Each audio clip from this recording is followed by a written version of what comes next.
قال رب اشرح لي صدري ويسر لي أمري واحلل عقدة من لساني يفقهوا قولي نحمده ونصلي على رسوله الكريم السلام علیکم ورحمۃ اللہ وبرکاتہ۔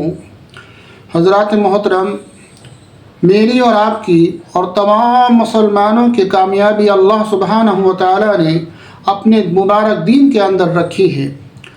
جس شخص کی زندگی کے اندر دین ہے وہ انشاءاللہ دنیا کے اعتبار سے بھی کامیاب ہے، وہ آخرت کے اعتبار سے بھی انشاءاللہ کامیاب ہے۔ اللہ نے اپنے دین کے اندر اور اپنے نبی کے دین کے اندر تمام مسلمانوں کے لیے کامیابی رکھی ہے۔ اللہ کے رسول صلی اللہ تعالی علیہ وسلم کے طریقے کو اپنائیں گے تو انشاءاللہ اللہ آپ کے ہر کام کے اندر آسانیاں پیدا فرما دے گا۔ جتنے کام آج ہمیں مشکل لگ رہے ہیں نا، اللہ ہر کام کو آسان کر دے گا۔ بہت سے لوگ کہہ دیا کرتے ہیں کہ دین پر چلنا آج کل بہت مشکل ہے، لیکن میں یہ کہتا ہوں اور علماء اکرام کہتے ہیں کہ دین پر چلنا اتنا آسان ہے کہ اس سے زیادہ آسان کوئی کام نہیں۔ اللہ نے دین کو بڑا آسان بنایا، اللہ نے شریعت کو بڑا آسان بنایا۔ ہر انسان اس کو فالو کر سکتا ہے اور اپنا سکتا ہے، اپنا کر اپنی آخرت کو اہم بنا سکتا ہے۔ سب سے اہم بات تو یہ ہے، آج کل ہمارے یہاں شادی بیاہوں کے مسائل بڑے چل رہے ہیں کہ آدمی اپنے یہاں شادیوں کا وہ رسم و رواج شادیوں کے اندر چل رہی ہیں، جسے دیکھ کر بڑا افسوس ہوتا ہے کہ مسلمان کہاں جا رہا ہے، جبکہ اللہ کے رسول صلی اللہ تعالی علیہ وسلم نے فرمایا کہ نکاح کو آسان کرو، نکاح کو آسان کرو۔ آج ہم نے اس نکاح کو اتنا مشکل کر دیا، اتنا مشکل کٹھن کر دیا۔ آج ہماری اس حرکت کی وجہ سے نہ جانے کتنی بچیاں بے نکاحی بیٹھی ہیں، کیونکہ ان کے ماں باپ کے پاس اسباب نہیں، پیسہ نہیں، اور ہمارے پاس اللہ نے دیا ہے تو اپنی شادیوں کے اندر اتنے خرچے کر رہے ہیں جو کہ ناجائز ہیں، جو کہ اللہ اور اللہ کے رسول صلی اللہ علیہ وسلم کے طریقے کے بالکل خلاف ہیں۔ اتنے ہم اس میں خرچے کر رہے ہیں۔ اگر ہم حضور پاک صلی اللہ تعالی علیہ وسلم کے طریقے کو اپنائیں گے تو انشاءاللہ ہماری شادیوں کے اندر، ہماری بچیوں کے نکاحوں کے اندر برکتیں آئیں گی۔ اگر ہم غیروں کے طریقوں کو اپنائیں گے تو ہماری بچی کبھی بھی زندگی میں خوشحال نہیں رہ سکتی، ہماری بچیوں کی نکاحوں میں کبھی بھی خیر و برکت نہیں آ سکتی۔ اس لیے اللہ کے رسول صلی اللہ علیہ وسلم فرماتے ہیں کہ اپنی بچیوں کے نکاح کو آسان فرماؤ۔ ایک واقعہ میں آپ کو سنا رہا ہوں انشاءاللہ۔ اس واقعے کو سننے کے بعد انشاءاللہ آپ کی روح تازہ ہو جائے گی اور آپ کی سمجھ میں آ جائے گا کہ انشاءاللہ ہمیں اپنی بچیوں کے نکاح کیسے کرنے ہیں۔ یہ واقعہ میں آپ کو جو سنا رہا ہوں یہ بڑا اہم واقعہ ہے اور بالکل سچا واقعہ ہے، اور کچھ سالوں پہلے کا واقعہ ہے کہ ایک صاحب بڑے مالدار، اللہ نے ان کو بڑی دولت سے نوازا تھا، بڑا بے شمار پیسہ دیا تھا ان کو، لیکن اولاد نہیں تھی۔ بڑی بڑی دعاؤں کے بعد اللہ نے ان کو بیٹی دی۔ جب ان کو بیٹی ہوئی تو انہوں نے یہ نیت کی کہ جب میری بچی جوان ہو جائے گی تو میں اس بچی کا نکاح کعبے کے سامنے کروں گا اور کعبے کے امام سے پڑھواؤں گا۔ جب وہ بچی جوان ہو گئی، اس بچی کا رشتہ آیا، اور رشتہ جب پکا ہو گیا تو انہوں نے تمام لوگوں سے، لڑکے والوں سے یہ کہا کہ میں اپنے بچی کا نکاح جو کروں گا وہ کعبے کے سامنے کروں گا اور کعبے کے امام صاحب سے اس کا نکاح پڑھواؤں گا۔ کعبے کے امام میری بچی کا نکاح پڑھائیں گے، اور میری یہ تمنا ہے کہ میری بچی کا نکاح جو پڑھائیں وہ کعبۃ اللہ کے امام پڑھوائیں۔ اس لیے جتنا خرچہ آئے گا باراتیوں کا وہ سارا خرچہ میں کروں گا، جتنے ٹکٹ آئیں گے، جتنا خرچہ ہوگا میں اس خرچے کو برداشت کروں گا، اور کیونکہ میری بچی کے لیے میں نے بڑے بڑے خواب دیکھے ہیں۔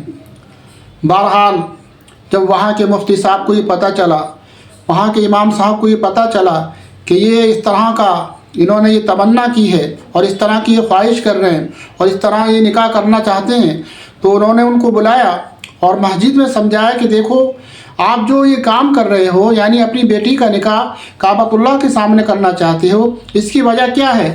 تو ان صحابہ نے یہ کہا کہ میں یہ چاہتا ہوں کہ میری بیٹی ہمیشہ خوش رہے اور میں زیادہ سے زیادہ ثواب چاہتا ہوں، اور ظاہر سی بات ہے کہ جب میں کعبۃ اللہ کے سامنے اپنی بچی کا نکاح کروں گا تو اس میں کتنی خیر و برکتیں آئیں گی۔ تو ان مفتی صاحب نے، امام صاحب نے یہ بتایا کہ دیکھو میں اس سے بھی کہیں زیادہ، یعنی کعبۃ اللہ کے سامنے نکاح کرنے سے بھی زیادہ اجر و ثواب کا طریقہ بتا دیتا ہوں کہ آپ کی بچی تمام زندگی خوش رہے گی اور اس کی زندگی کے اندر بہت زیادہ خیر و برکت رہے گی۔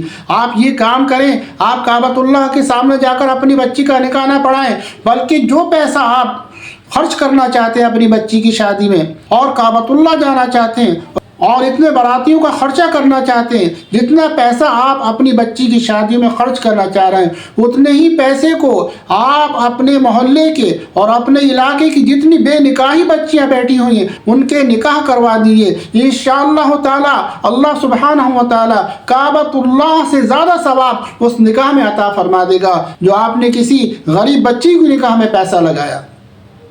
ان کی بات سمجھ میں آ گئی؟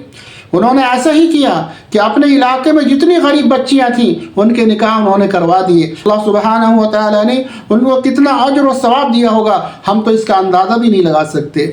بہرحال میرا یہ واقعہ سنانے کا مقصد یہ تھا ہم اپنی بیٹیوں کے نکاح بھی آسان کریں۔ اگر اللہ نے ہمیں دیا ہے تو ہمیں یہ کوشش کرنی چاہیے کہ اگر ہمارے رشتہ داروں میں بچیاں ہیں یا ہمارے محلے کے اندر ایسی بچیاں ہیں تو ان کے لیے بھی نکاح کے اسباب ہم پیدا کرائیں۔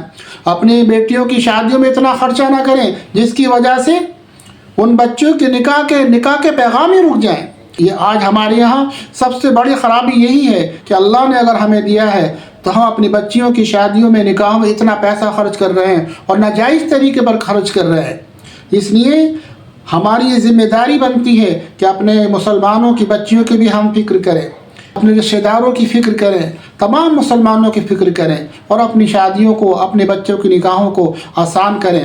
اور شادیوں کے اندر زیادہ لمبا چوڑا کھانا نہیں ہونا چاہیے، مختصر کھانا ہونا چاہیے۔ اور یہ جو عام رواج چل رہا ہے نا آج کل کھڑے ہو کر کھانا، یہ بالکل ناجائز ہے، اللہ کے رسول صلی اللہ علیہ وسلم کے طریقے کے بالکل خلاف ہے۔ اس لیے بیٹھ کر کھانا ہو اور مختصر کھانا ہو۔ آپ جتنا کھانا زیادہ کریں گے، جتنے کھانے کے آئٹم زیادہ ہوں گے اتنا لوگ برباد کریں گے۔ اس لیے کھانا اگر مختصر ہوگا اور بیٹھ کر ہوگا انشاءاللہ اس کھانے کے اندر برکتیں آئیں گی اور ہر انسان کھانے کو سکون سے کھائے گا اور بہت اطمینان سے کھائے گا اور وہ کھانے کو برباد نہیں کرے گا۔ آپ تجربہ کر دیکھ لیں، جو کھانا اللہ کے رسول صلی اللہ تعالیٰ علیہ وسلم کے طریقے کے مطابق ہوگا انشاءاللہ اس کے اندر برکتیں آئیں گی، اور جو کھانا غیروں کے طریقے کے مطابق ہوگا اس میں کبھی برکت نہیں آ سکتی، اس میں ہمارے لیے پریشانیاں ہی آئیں گی۔ یہ 100% بات ہے۔